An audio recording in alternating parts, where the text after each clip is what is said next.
How does a family decide at which restaurant to spend their money? Is it with the one who promises fantastic food and fantastic service, or is it with the one that actually serves it? Imagine that you and your family sat down at a restaurant to have dinner. The waitress comes and tells you that their new chef has developed a new menu. And although she hasn't personally tasted the food, nor has she actually seen anyone even eat it, she assures you that it is very good.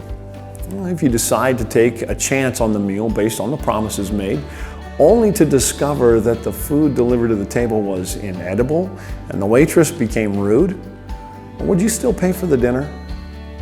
Now, what if the government offered grant money to pay for the budget of this restaurant because it had the best advertising?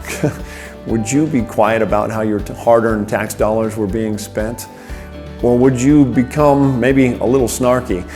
Can you think of areas apart from the restaurant industry in which this might already be happening?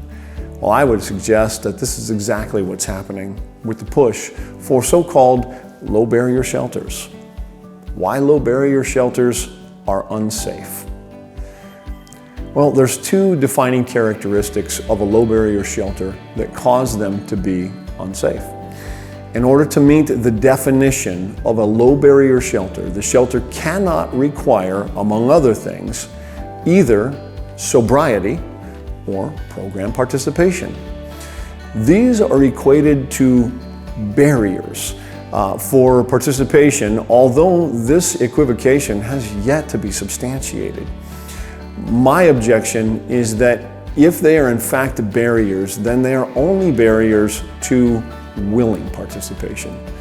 Furthermore, if our concern is to be focused on not violating a person's will, well, then we must first extend this focus towards law-abiding citizens.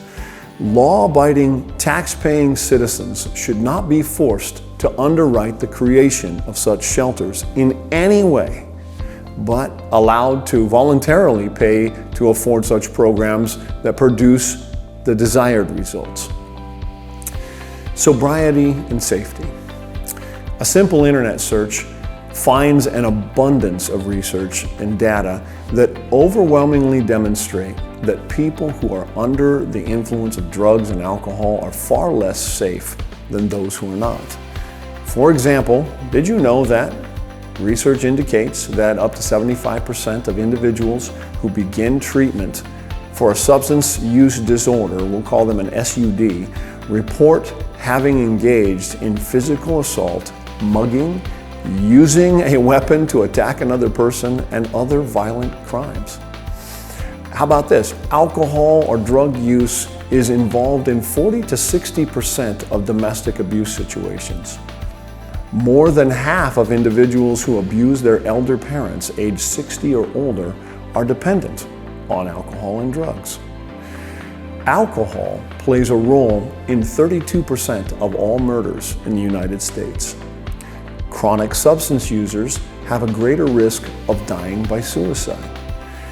Between 25 and 50% of men who commit acts of domestic violence also suffer from SUDs. 80% of child abuse cases involve the use of drugs and alcohol.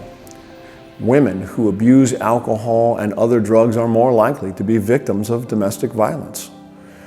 Furthermore, severe intoxication is present in about 30 to 40% of suicide attempts.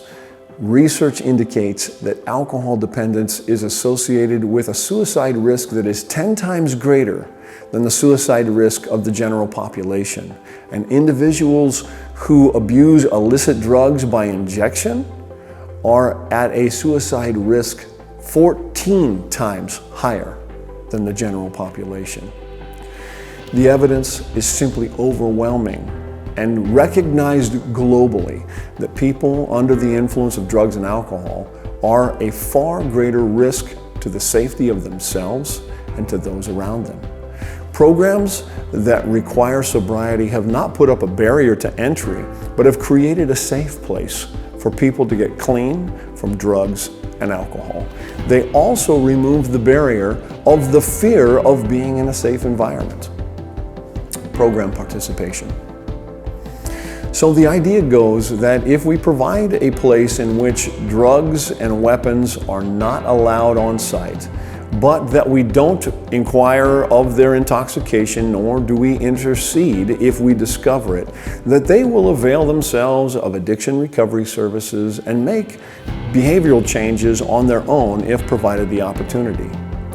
It is suggested, despite the complete lack of evidence for its efficacy, and often offered in a remedy of the gaps in success provided by programs that require participation. It is also an odd suggestion given that it is getting the exact opposite results that absolutely everyone can see. Now, I don't know how much about other programs, since my area of expertise is in the work of the Grants Pass Gospel Rescue Mission. Therefore, I will address them from the perspective of this program. On average, 17% of mission program participants have never struggled with drugs and alcohol. Only 17%. More than 1/3 of them are actively struggling at the time of their enrollment into our program. In other words, roughly 80% of those who enter our program don't find the requirement for sobriety to be a barrier for entry. 1/3 of those who enter the program will leave successfully with a sustainable income and a home. 1/3 of those who leave our program unsuccessfully will re-enter the program and increase their chance of success each subsequent time. Of those who are asked to leave the program due to a lack of program participation, only about 7% are actually due to substance abuse relapse. This means that the mission standards for sobriety, as well as its efforts towards addiction recovery and relapse prevention, are among the most effective in the industry and in our community. And I will gladly compare our results with those of any addiction recovery program anywhere. So let's go back to the restaurant. Plenty of restaurants and other businesses have overpromised and underperformed across the country. They're welcome to try new things and experiment with new ideas, but if they get bad results and remain committed to them, they're likely to go out of business due to a lack of financial support. And this is actually a good thing because it keeps good products and ideas that benefit the entire community flourishing and bad ones out of the marketplace. When tax dollars are spent to prop up bad ideas that don't work, well, then the entire community is harmed. With organizations like the Gospel Rescue Mission, donors like you are able to choose to support us based on the results they achieve rather than by their good intentions. We refuse to take government funds so that we're able to stay committed to good results and outcomes rather than being coerced into forced political agendas. When tax dollars are spent on political and social experiments, well, then the taxation becomes a form of theft from hardworking Americans. When you support the Gospel Rescue Mission, you are supporting a program that helps end addiction and increases the flourishing of the whole community of Grants Pass.